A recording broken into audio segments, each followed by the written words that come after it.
Keeping venomous reptiles is an unforgiving hobby, requiring proper training and lots of experience. One simple mistake can be the difference between life and death. Remember, the most venomous snake in the world is the one that just bit you. There are no venomous snakes with training wheels. Just because you see viperkeeper handle snakes a certain way does not mean you should try it too. Well, here we've got a box of fat sausages, and of course Elvis would like to get his chompers around.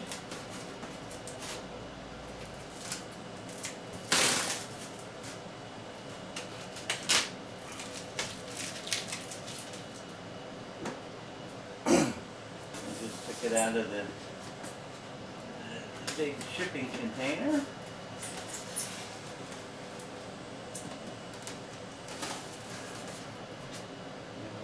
I'm gaining access inside the styrofoam tub.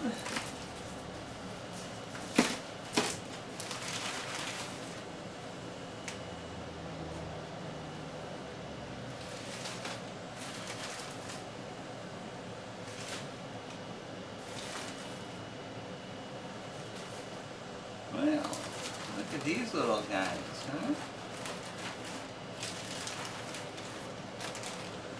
2, 4, 6, 8, 10, 12, 14, 16, unless there's 3, sorry, there's 3. 3, 6, 9, 12, 14, 12, 15, 18, 21, 3 is 24. Okay.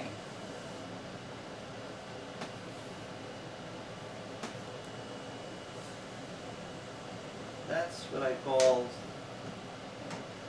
a box of death. These are Russell's vipers. Very lovely little babies.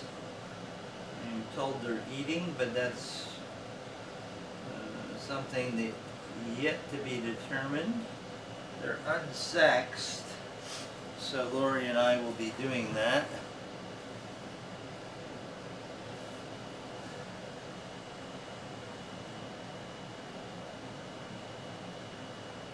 Generally speaking, viperids are easier than elapids. If I had to take a guess, that would be male, that would be female, but it really requires a little closer inspection.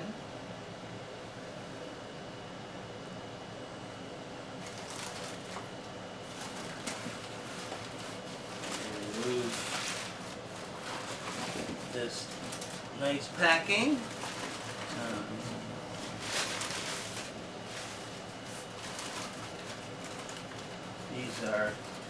This is a well-packed shipment, although I must say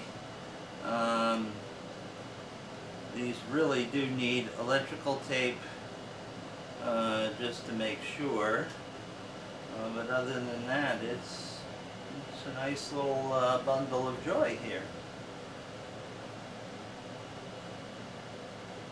I know you guys are huffy and puffy.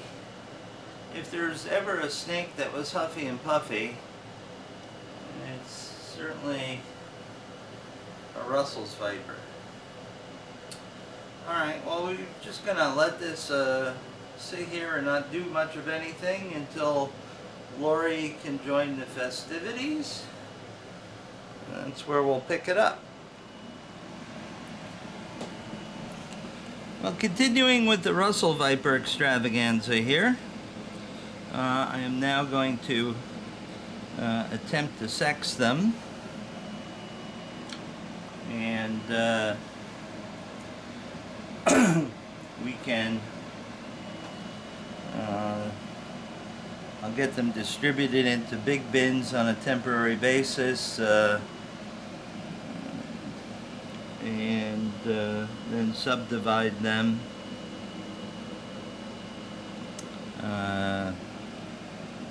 Some of these are going to Kentucky Reptile Zoo because the venom of Russell vipers are used in the medical test in the hospital to determine if you have lupus or not. So it's a very important venom to keep flowing at the Kentucky Reptile Zoo, which supplies the vast majority of it.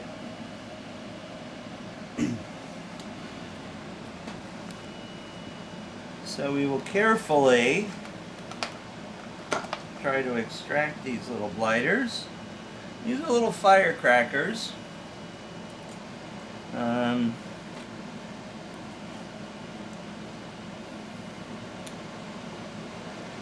how you doing?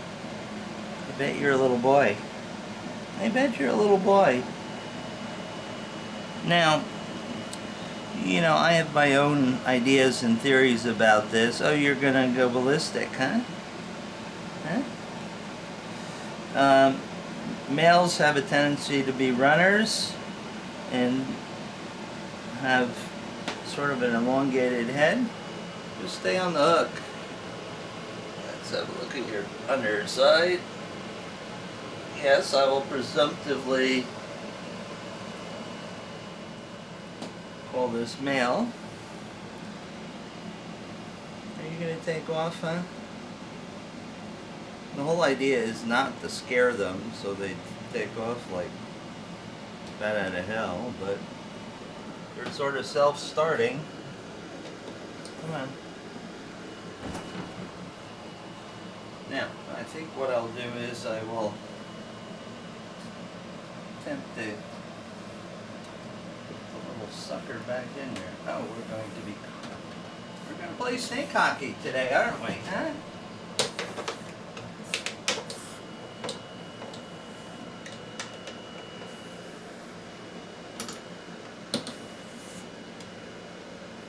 Yep, and there we go.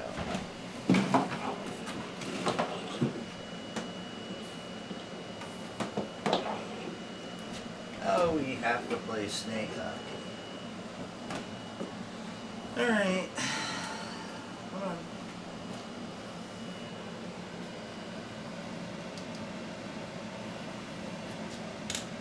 And there we go again. Nice catch. Well, I just practiced. We had spaghetti for dinner. Okay. So, a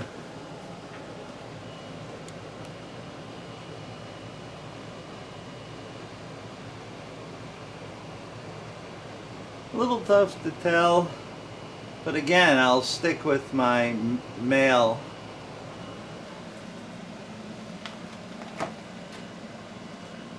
Okay.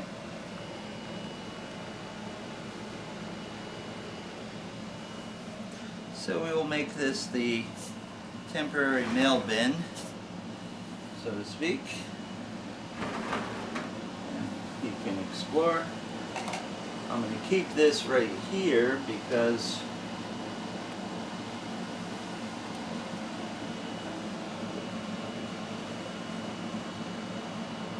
I might be able to identify others before I get them too upset.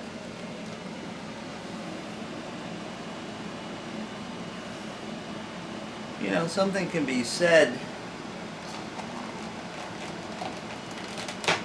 about them being sort of landmines is they don't detonate the first time you touch them, but afterwards. See how much more narrow that is at the anal scoop? I would presumptively call this a female.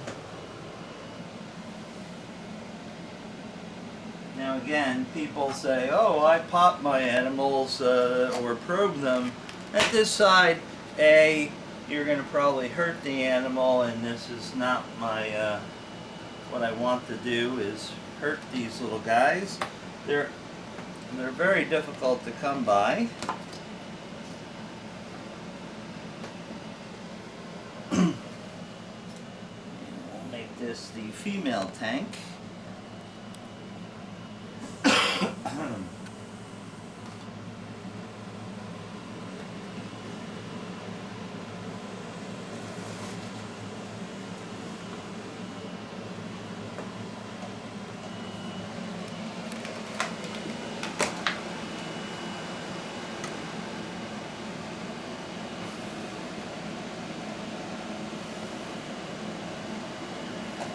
Hello.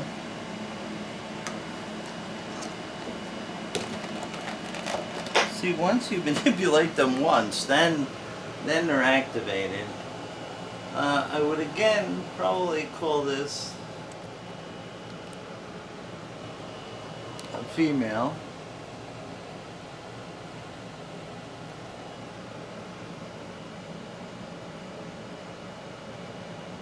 Yeah. I can only guess my best. I mean, that's the bottom line here. It's not like I'm going to be 100% accurate.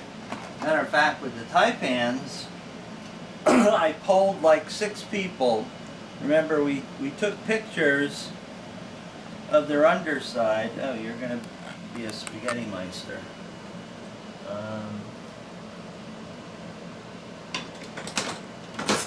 I took pictures of their underside, and I sent the pictures to like 6 friends that I trust and who have been doing this for a very long time, and we came up with, you know, the mix that you see on the cages here. More females than male, but that's nothing unusual. Very rarely do you get a brood that's evenly sexed. Hello. I sort of want to take a few pictures here and there.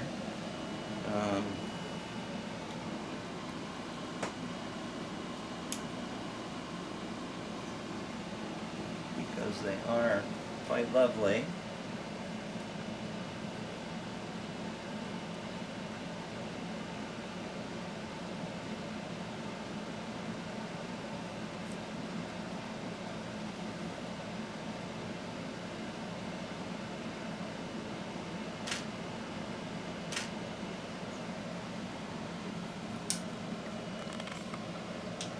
If I decide to part with any of these, people are going to say, whoa, can I have pictures of them? No, they all look the same.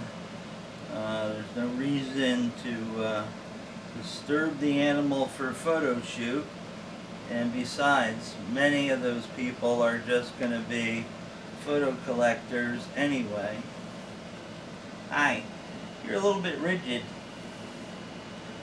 You got a little crinkle in your tail too, huh? I would say this was probably a female.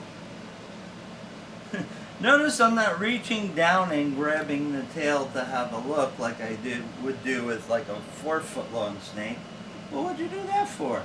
See, they do this crap and then get all pissed off. Here, just hang there. Yeah, oh, that's female for sure. You stay right there.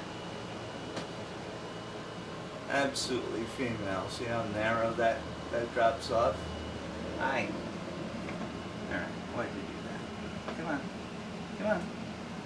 Sometimes I think I need chopsticks. Well,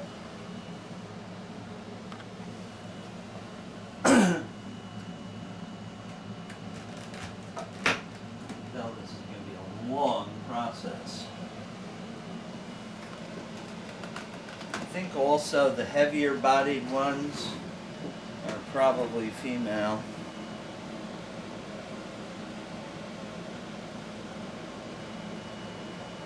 That's a male. Okay, see how big the tail is where it joins the anal scoop? I would bet that that's a male. And, you know, they're going into the bins where I've pre-sprayed with prevenamite, because all the animals that come into the collection into quarantine get prevenamited a few times in a row to make sure, because you never can tell what another person's collection is harboring. Are you guys a little cold? Yeah, well this is good because if you were at operating temperature, this would be very unpleasant. And what do we have here, huh? Just stay there. Just balance. You're a female. You're a girly. Okay, don't do anything. Just go in. There we go.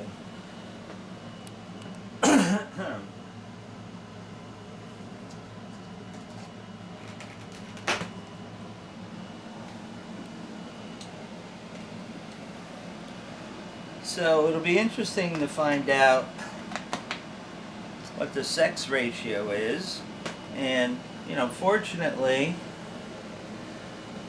these are going to on the venom line and to increase the bloodline that Jim and Kristen have. That's a girl. So since females produce a lot more babies than males, just by default. I mean, oh my God, I triggered somebody because I assumed their identity and reproductive capabilities. If I have an abundance of females in the litter, I'll send a lot of the females off to Jim and Kristen because they already have a lot of males, or a reasonable number of males, and this will produce you know, more down the road, because like I said, this venom is sought after. I know you see me opening the lid. Well, I'm going to try to avoid your pointy end. Hi, you're a little shy. You're a little shy. I know, I'm big and scary. But you'll grow to like me because I'll bring you yummy things to eat. And so will Mrs. Viperkeeper. Okay, so what flavor are you, bud? Huh? I would think, by the looks. Stay there. Don't do anything abrupt. Ooh, tough one.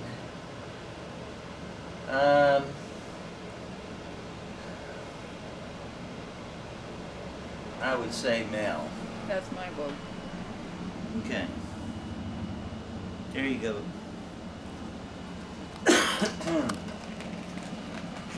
So normally I would chuck these out, but as I said, some of them are going to the Kentucky Reptile Zoo. So they're going to go right back in there when I send them out in a day or so.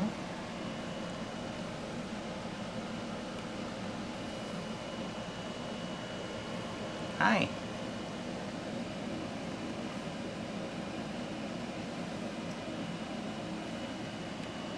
And what do we have here?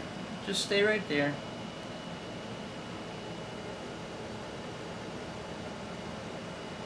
Male. Yep.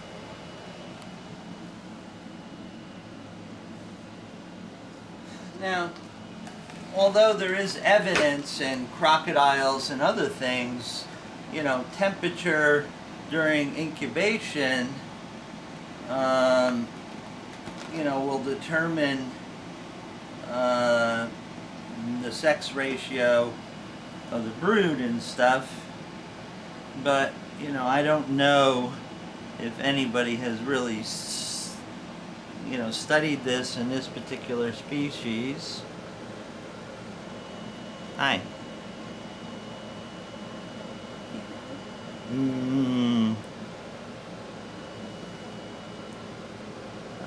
I would be saying male, actually. I think that that's quite enlarged right there, and the tail is a bit longer. I mean, I could be wrong. I probably am, but these are my best guesses.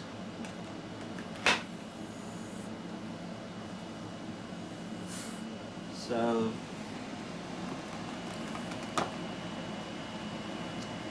that's what I'm doing. Hello. Hello. Here we go. Come on, drop your tail. Drop your tail so you can see that's female. See? Okay. That's a girly. Yeah, you can go down right there. Oh, whoa, whoa. There we go. You can be huffy and puffy. That's allowed. You're Brussels vipers.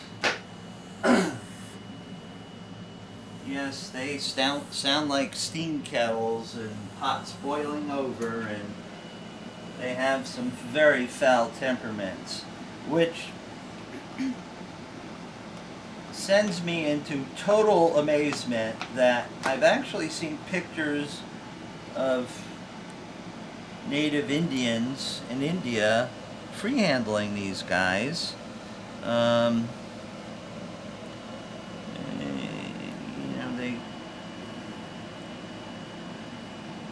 Even if they didn't possess venom and just their fangs, I would be really worried about getting impaled by those. That's male.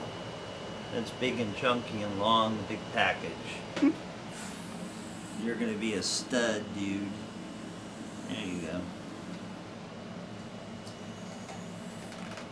Look at her pushing herself all the way up, just on a little bit of her tail. Yeah, you add a few inches and you're going to be able to come out of that box. Yes, now they're behaving more Russell Viper-like. Yeah, well, you know, they just traveled a long ways. So, you know, they can be a little cranky. I know I'm cranky when I get off the plane. That's female.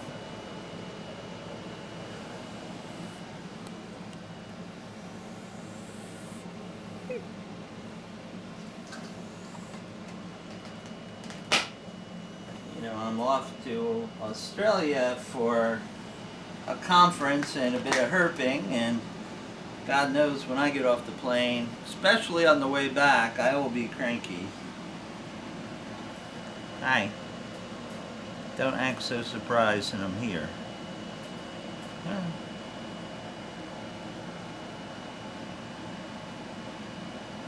Female. See? No elongated tail after the anal scoop. Just sort of drops off to nothing. You girls gonna get along together for at least 48 hours? The guy that I said had the big package is like, hey, I'm cool, I'm here. Okay. You're the very squirmy one.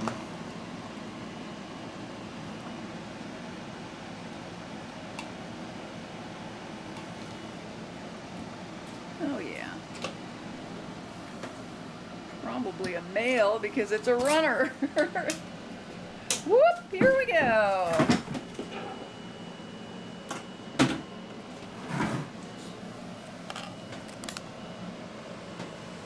It's female, actually.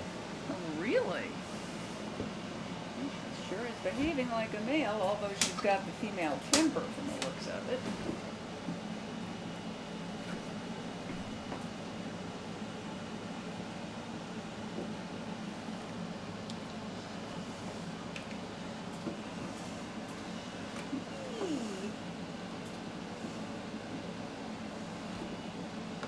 You know, when they don't want to be hooked, they're just not going to hook.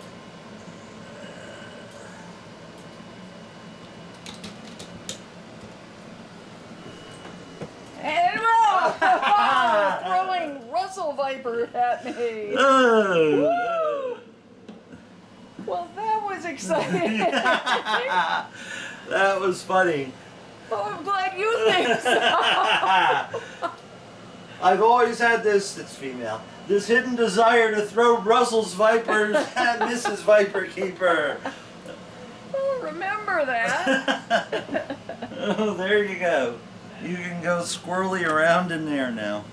Wow. Sorry. Jeez. Flying snakes. It's the annual Russell Viper toss. Hey, honey, toss me that Russell Viper. Okay, here, yeah. Wow. Whee!